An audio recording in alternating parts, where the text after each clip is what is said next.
Hey, I'm Potato Dev Gamer. Dev by day, game by heart. Just someone who codes for a living and games to stay sane. Today, we're talking about Honkai StarRail. Yeah, another anime gacha game. Turn-based combat, flashy characters, endless banners, limited stamina. We've seen it all before. Heck, I've seen mobile ads with more emotional range. But somehow, this one sticks. It's different. And I don't mean, oh, the animations are pretty kind of different. I mean fundamentally well crafted, intentionally designed, and surprisingly polished in a genre that usually settles for, they'll spend anyway. As someone who's both a gamer and a developer, I see things a little differently. The effort behind the scenes, it's there. The UI flows like it wasn't slapped together the night before launch. Transitions feel buttery smooth, and the game actually runs on mobile without threatening to turn your phone into a pocket toaster. Nice. That's not just gacha. That's engineering. That's design philosophy. That's someone in the backend actually giving a damn. And no, this isn't sponsored. I'm not a Hoyo shill. I just play games, and when something's done right, I notice, and I talk about it. So today, I'm breaking down how Honkai Star Rail might just be Hoyoverse's most intelligent title. Not the flashiest, not the loudest, but the one that feels the most like a complete product. From tech to design, from gameplay to storytelling, from the good to the flaws, this is my honest take. Now, let's talk about the most unexpected part of Honkai Star Rail, the fact that it's turn-based. Yeah, in 2023, when every other game is doing flashy action combat, Hoyoverse looked around and went, you know what would slap? Menus. And honestly, it does. The shift from Honkai Impact Third's real-time action to turn-based combat wasn't just bold, it was risky. Like, gacha players have the attention span of a goldfish risky. You can do it! But here's the plot twist. Wait for it. Here it comes. Almost there. It works. Really well. Because by going turn-based, they weren't just simplifying combat. Yeah, boy. They were liberating the art team. Suddenly, animations didn't have to be twitchy or practical. They could be cinematic, stylized, absolutely over the top.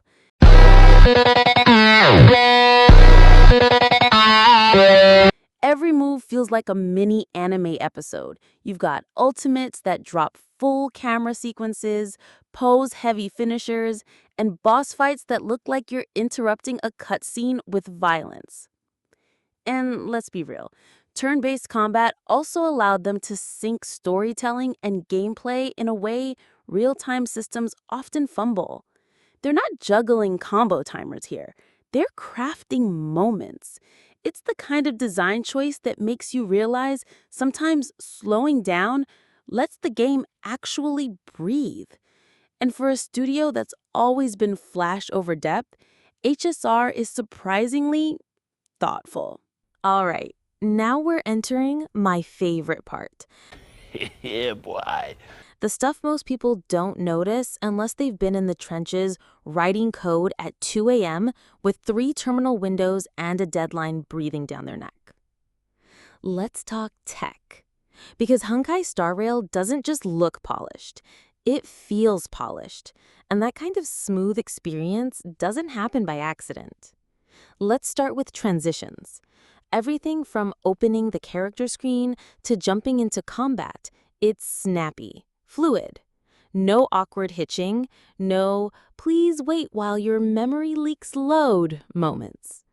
Whether you're on PC, PS5, or mobile, the experience feels native, like it was built for your device, not ported to it out of obligation and suffering.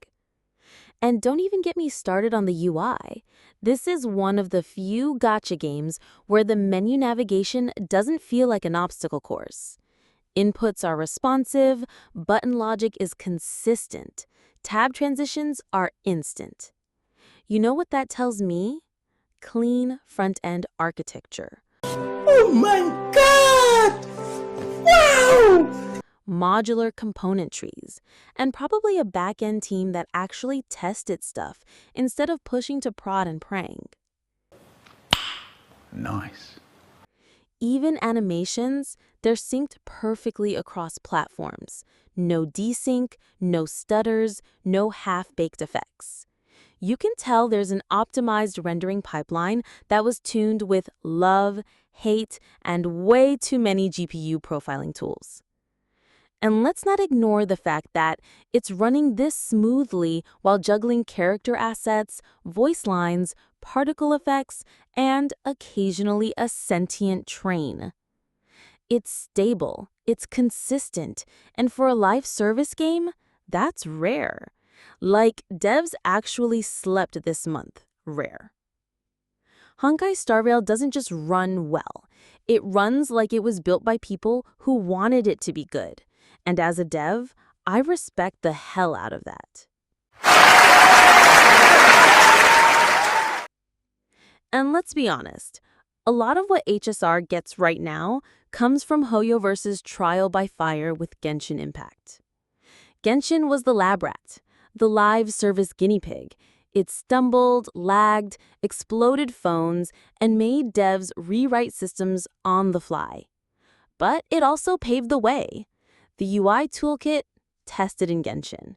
Asset streaming, refined in Genshin. Cross-platform pipeline, animation layers, multi-language localization, all hammered out during Genshin's chaotic growth years. It's like HSR looked at Genshin and said, "Thanks for walking so I can dash with style." And it does. One moment that really stuck with me was from one of the dev live streams.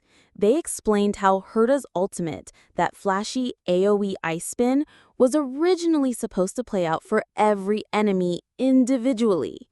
But when they tested it on mobile, the result was, well, let's just say phones started performing like emergency hand warmers.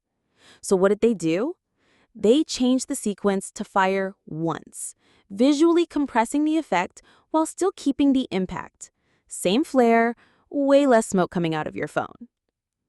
That's the kind of decision that only happens when your dev team understands both performance bottlenecks and player experience. It's not just impressive, it's what happens when a team learns, adapts, and then executes like absolute beasts.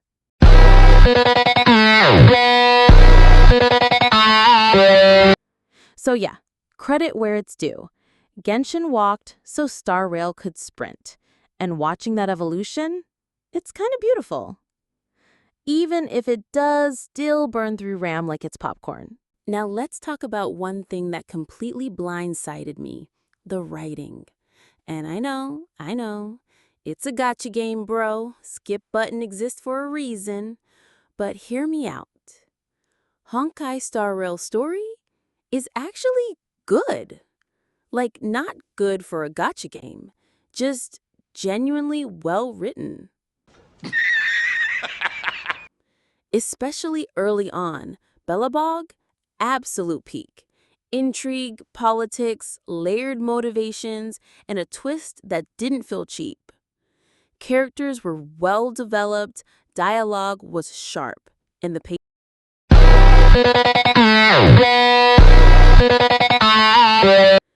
Then came Shienzu Lufu. Visually stunning. Narratively, let's just say it wandered. Hard. Story arcs got bloated, side plots hijacked the main flow. You could feel the writers trying to juggle philosophy, exposition, and 15 different factions, all at once, and not always gracefully. It's like they went from tight Netflix drama to final season of a show the writers stopped believing in. Don't get me wrong, it still had emotional moments. Dan Hing's arc, Jinglu's Tragedy, Firefly's Everything, those hit. But the momentum started to slip. The magic wasn't gone, but it was diluted, stretched, a bit too self-indulgent at times. Even so, the characters continued to carry. Kafka remains a fan favorite for a reason. Ruanmei's presence alone could power a story arc. And yes, even when the plot loses steam, Trailblazer's snarky replies keep it from sinking completely. So yeah, the writing started strong, stumbled later, but still better than most games in its genre, even on a bad day. And hey, we'll cover the rest of the falloff in the What Needs Fixing section because, trust me, I have thoughts. All right, let's talk about what Honkai StarRail gets right, and not just as a gacha game, but as a piece of software. Because it's not just the pretty animations and waifus, it's the engineering behind it. The kind that makes you go, wait, why does this feel so much better than most live service games? Let's start with the combat. Turn-based, yeah, but it's snappy, sharp, and absolutely optimized. That's what I'm talking about!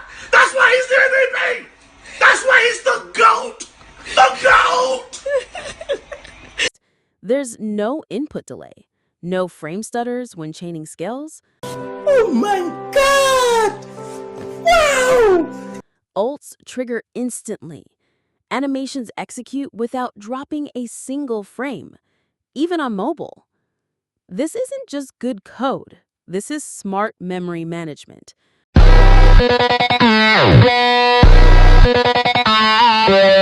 Pre-cached animations, preloaded assets, frame-capped particle effects tuned by platform.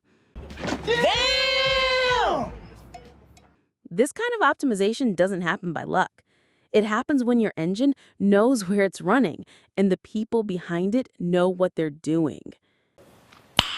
Nice. And yes, I'm still in awe over Herta's alt rework. The devs literally said in a live stream, if we made Herta's alt run once per enemy, phones would melt. So what did they do? Compressed the animation into a single synced burst. Oh my god! Wow! Same impact, 80% fewer particles, zero thermal throttling. That's not cutting corners. That's technical elegance.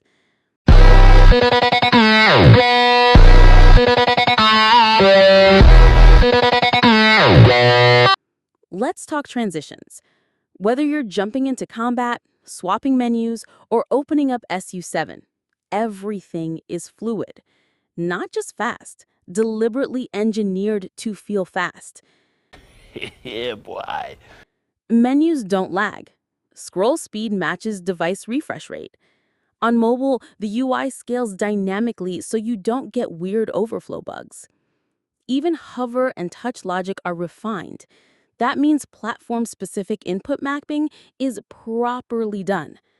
They didn't just wrap a PC UI and hope it fits on Android. And holy hell, the asset streaming system? You can walk from one zone to another, and the game loads the environment while simultaneously fetching combat models, enemy spawns, ambient VFX, and voice lines, without choking RAM or dumping unused textures every 2 seconds. We're talking about a multi-platform game that maintains stable 60 FPS on mobile while juggling live 3D rendering, animated sprites, voice acting in multiple languages, real-time UI overlays, and a full music engine that reacts dynamically to combat.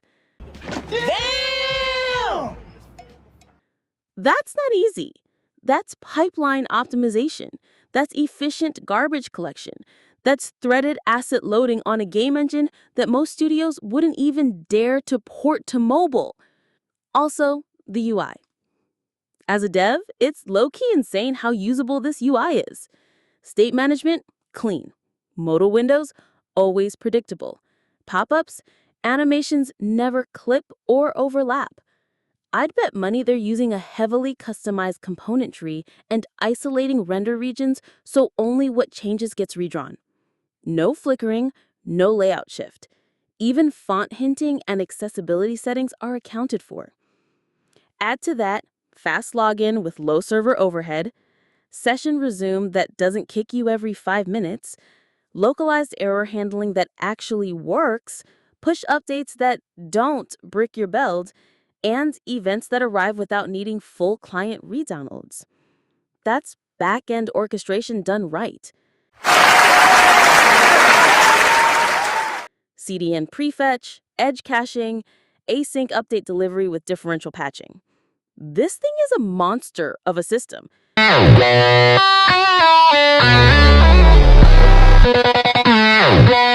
And it somehow feels lighter than half the Unity shovelware on mobile. And yeah, we haven't even touched on sound design, which is basically S tier. Damn! But you know all that. You've heard the bangers. You felt the audio cues that line up with turn timing so you feel when a crit lands. That stuff isn't just aesthetics. That's precise design coordination between departments. So yeah, combat, UI, performance, platform polish, audio, all peak. Technically, Honkai StarRail might be one of the cleanest big-budget gacha implementations ever made. And as a dev, that makes me deeply, violently, professionally jealous. In the best way. And yeah, that's why I praise the shit out of it. All right, we've sung the praises. Be warned, a lot of bragging ahead. Proceed with care. Now let's talk about what's broken, or frustrating, or just plain, why is this still a thing?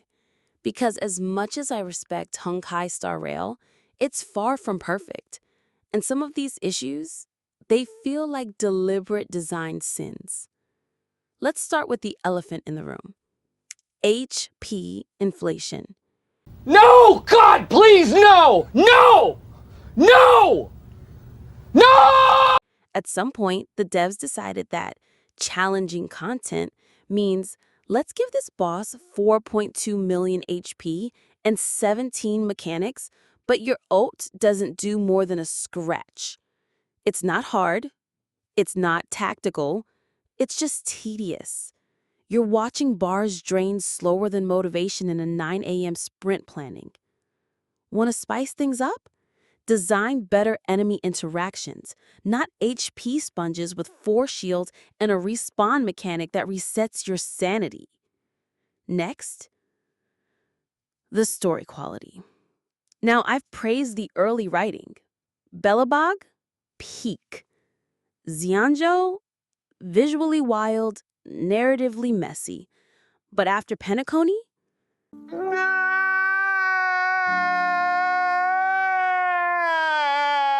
it drops like a rock. Dialogue gets bloated, themes get stretched thin, and characters start monologuing like they're auditioning for a philosophy podcast. Oh, and Amphoreus? That arc. Good God, why is it so long? There's character depth, and then I forgot what the main plot was because this dude has 57 sub-stories. That whole part could have been a tight 20-minute sequence, but no. We get a 3-hour mental breakdown simulator in grayscale. Speaking of which, can we talk about the black and white screens of death? Who thought that was a good idea? I'm trying to play a game, not attend a symbolic theater class. It's like the devs went, let's represent trauma with no color, and then stuck to it for 5 cutscenes too many. And hey, about those puzzles. Look, I get it. A little puzzle here and there, cool. But I swear, every zone has a mandatory hey, solve this grid-locking, space-hacking, logic gate switch flip nonsense before we let you see plot. They're not hard. They're not clever. They're just there. Like uninvited guests at a dinner party. Nobody asked for this. Nobody enjoys this. And while we're at it, the exploration pacing is off. Everything is either jam-packed with meaningless boxes and distractions or massive empty areas designed to pad traversal time like it's a mobile screen time metric. Also, post-Penacony's story structure falling apart. Arcs don't build toward anything. The emotional highs feel artificial. It's like the team forgot what made Bellowbog hit so hard. All style, less substance. All monologue, no soul. And look, I know writing isn't easy, but this isn't a lack of talent. It's a lack of editorial discipline. Less is more. Give characters room to breathe, not room to ramble. So yeah, the game's solid, but it's not sacred. Fix the HP bloat, cut the filler, retune the writing, and please, no more grayscale psychological art house films during key boss fights. This game is so close to greatness, but if Hoyoverse doesn't rein it in, they risk turning something beautiful into yet another bloated live service circus. No! God, please, no! No! No! No! You've got the talent. Now show some restraint. And if we're talking about what's dragging this game down, we gotta talk about greed. Because behind all the polish and brilliance, there's still that sharp, undeniable scent of corporate cash thirst. Let's talk about old units. Remember those 4 stars you used to love? Gone. Useless. Collecting digital dust. Power creep hit them like a freight train, and it's not a slow, graceful climb, it's a vertical wall. They drop a new 5-star, and suddenly your built-to-perfection Yukong is getting out-damaged by a support character's sneeze. Light cones? Once a bonus, now mandatory. You want that shiny new unit to actually perform? You'd better get their signature light cone. Otherwise, enjoy living in the 20% power gap wilderness. And the whales? Oh boy. When Sparkle and Ruin May dropped, Chinese fans bought out light cone banners like they were limited edition Supreme drops. Multi-$1,000 sessions, people maxing out multiple characters and then bragging about it like they just bought stock in the moon. And yes, they had to restock banners. Let that sink in. Digital gotcha banners. Restocked. Because too many people bought imaginary weapons. And don't even get me started on the concert. People showed up, cosplaying, glow sticks in hand, and someone screamed, Wait for it. Here it comes. Almost there. I am Firefly's lapdog, from the crowd, with more passion than some folks confess their love. It's chaotic. It's cult-level devotion. It's hilarious and terrifying all at once. But maybe it's not just about greed. Let's zoom out for a second. China's economy? Struggling. Big tech companies? Under pressure. Revenue models? Under a microscope. And guess who's sitting real close to that pressure cooker? Wei. That's right, the big boss behind Hoyoverse, who also happens to be politically well connected. We're not talking LinkedIn clout. We're talking high-ranking influence in the CCP. So yeah, Maybe that push for monetization, those whale-fueled light cone banners, the constant drip feed banners, the cash-heavy tactics, it's not just corporate greed. It might be strategic greed. A business playbook signed off by a higher-up who knows how to ride the market while dodging the regulations. And look, I get it. Hoyoverse isn't a charity. They've got investors, ambitions, a billion-dollar machine to run. But if the cost of that machine is bleeding its player base dry while letting old content rot and turning once beloved characters into benchwarmers, then yeah, the shine starts to fade. This game is incredible, but behind that brilliance, there's a monster fueled by money, politics, and whales screaming in auditoriums. And that's what needs fixing too. Let's talk about balance. Or, more accurately, the complete absence of it. You remember when power creep was gradual, peppered in over the span of months? Yeah, not here. In HSR, one patch is enough to make your entire roster feel like cardboard. You drop a brand new DPS and boom, they're 5 leagues ahead of anyone released 2 months ago. Take Castorice, for example. She drops in and suddenly half your team is getting bonus turns like she's Oprah giving out ultimates. You get a skill point, you get a skill point. Her global passive affects your entire strategy just by existing. She's a walking team-wide cheat code. Not broken in the oops kind of way, broken in the intentional power spike to make you roll. And hey, even if you pull her without her signature light cone, you might as well be swinging a pool noodle. That's right. Characters now literally feel incomplete without their exact cone. You roll the character, you're hyped, then realize they're doing 0 damage without the matching gotcha stick. This isn't about synergy. It's dependency. A built-in way to drain more pulls, more cash, and your soul. And then came the Fate collab. Ah, yes. 2 of the most powerful Fate units ever made, repackaged in anime gacha form with 0 story, 0 build-up, and maximum monetization energy. They weren't introduced as part of the world. They weren't written in. They just showed up because money. You could smell the gotcha bait from orbit, and people fell for it, again, because the kits were cracked and the cones were necessary. Meanwhile, over at Wuthering Waves, you get a guaranteed weapon banner. Straight up. You roll enough, you get it. No coin flips, no 75% chance to still lose and hate yourself banners. And here, HSR still runs on the old just trust us system. 75 odds if you lose the 50-50, and even then, enjoy your pity climb. You're not summoning. You're gambling with modifiers.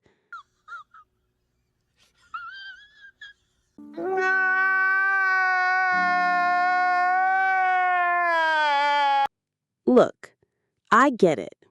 The devs are talented. The game is technically polished.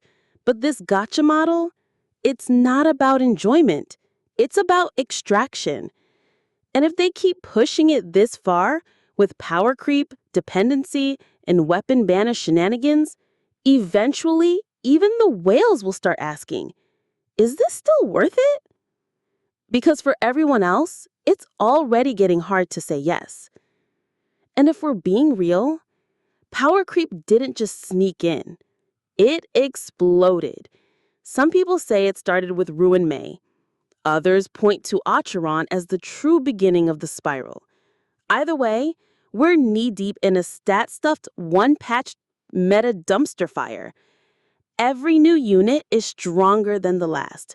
Not balanced stronger, I mean wipe your box clean stronger. The moment a patch hits, older characters are sent to early retirement. You either pull the latest meta queen or watch your best built DPS do the same damage as a wet sponge. And don't even get me started on the relic system. Upgrading relics in this game feels like getting punched by a gambling machine. Stat rolls are completely random, and the reroll mechanic, more like remonetize mechanic. You're spending stamina, time, and sanity just to roll 3 times into flat defense on a piece that took you an hour to farm. And the worst part, Hoyoverse knows it sucks, and they're doing nothing about it. Because it's not broken, it's intentional friction. Now, let's talk about endgame. No! God, please, no! No! No! No! Specifically, HP inflation. Enemies are so bloated now, you need a calculator just to figure out how many turns it'll take to scratch past phase 1. This isn't difficulty, it's just grindy math torture, disguised as content. Let's be real about the jade situation. In the early game, it feels great. You're constantly earning pools from story, achievements, exploration. It's generous, exciting, and rewarding. But then you hit endgame. And suddenly, the faucet dries up. You clear out most of the content, trailblaze levels, events, memory of chaos, simulated universe, and it feels like you've done everything right. And yet, you're barely scraping enough jades for one pity every couple of patches. Now, sure, for a while, it's manageable. About 70% of the endgame, totally doable with solid gameplay and decent characters. You can clear early mock stages, early apocalyptic shadow stages, even squeeze in some bonus gems. But then you hit the final floors. Mach 11 and 12, Apoc Shadows Stage 4. And it's like walking into a brick wall. HP values skyrocket, enemy mechanics get turbocharged, and unless you have the latest meta units, signature light cones, and perfectly rolled relics, you're not clearing it. At all. This isn't just difficulty. It's gatekeeping. It's power creep plus monetization pressure disguised as endgame content. So what ends up happening? Most people quit. Not because they hate the game, but because they literally can't afford to keep up. The jade rewards stop flowing, the power wall hits hard, and the fun starts to feel like a second job. And look, I get it. Whales deserve something extra. They're keeping the ship afloat. But starving the rest of the player base just to preserve that exclusivity? That's not sustainable. If Hoyoverse wants to keep the hype alive, they need to respect players' time. Reward commitment with more than just pity fragments, and stop locking content behind gacha paywalls. If Hoyoverse really wants to please the whales, how about actually rewarding them with something meaningful? Not more power. We're past that. Give them titles, badges, cosmetics, flex systems. Let them show off like gods with golden nameplates that say Zero Cycle Godslayer or Full Cone Clearance Club. Something cool, something earned, not just stat stacked. Because right now, they're making everyone lose. The F2Ps feel irrelevant, the dolphins feel squeezed, and even the whales. They're tired because the only thing they get is a more expensive treadmill. This game deserves better. The players deserve better. And it's not too late. But something's got to change. And lastly, what's happening with HSR reminds me of a scene from Wolf of Wall Street.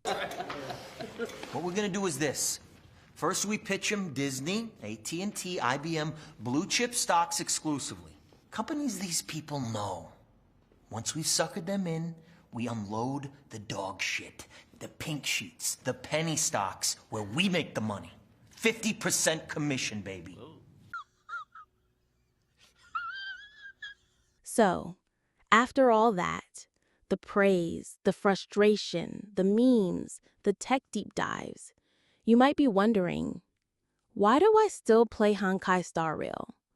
Why am I still here talking about it? Simple. Because I still care. Because under all the monetization mess, behind the bloated health bars, past the corporate fingerprints in jade starvation, there's still a genuinely brilliant game with a team of ridiculously talented developers who know how to make magic when they're allowed to. Take the Amphoreus arc, for example. Structurally, it's impressive. It tackles deep emotional themes, layers character psychology beautifully, and builds a genuinely compelling mystery with philosophical stakes. It could have been one of the best arcs in the game. But then, the execution crumbles. We're talking hours of grayscale cutscenes, dialogue that drags longer than JRPG tutorials, and pacing so slow you forget what the point was midway through. What should have been a tight, emotionally devastating story turned into a 4-hour endurance test with people tapping their screens wondering, can I play the game now? And that's the core issue. There's so much talent in this game, but not enough restraint. Not enough editing. Not enough, hey, maybe players don't want to sit through a visual novel disguised as a flashback. And outside of the story, let's be honest, there's just not enough to do. Events come slow, new modes feel like reskins, and once you're done with the patch story, you're back to farming relics and staring at the clocky tree until your Trailblaze power runs out. It's not sustainable. This game is too good to be this empty between patches. And that's what hurts the most. Not the flaws themselves, but knowing how easily fixable some of them are. Knowing how much better it could be if the focus shifted just slightly from how do we extract more money to how do we make people love this world again? Because people did love it, still do, but they're tired, exhausted, burned out from being treated like resources instead of fans. So here's my hope. Not as a YouTuber, not as a developer, just as a player. Let the devs breathe. Let them create. Give the writers support and a ruthless editor. And stop treating your fan base like they're disposable wallets. Because if you do, this game, this universe, could become something legendary. Not just the game with cool waifus, but a genre-defining, industry-elevating title that people will talk about for years to come. I'm Potato Dev Gamer, dev by day, game by heart. And this was my honest take. If you like my content, please drop a like, comment, and subscribe. And if you have any topic that you want me to cover, drop it in the comments and I will look into it. Thanks for watching.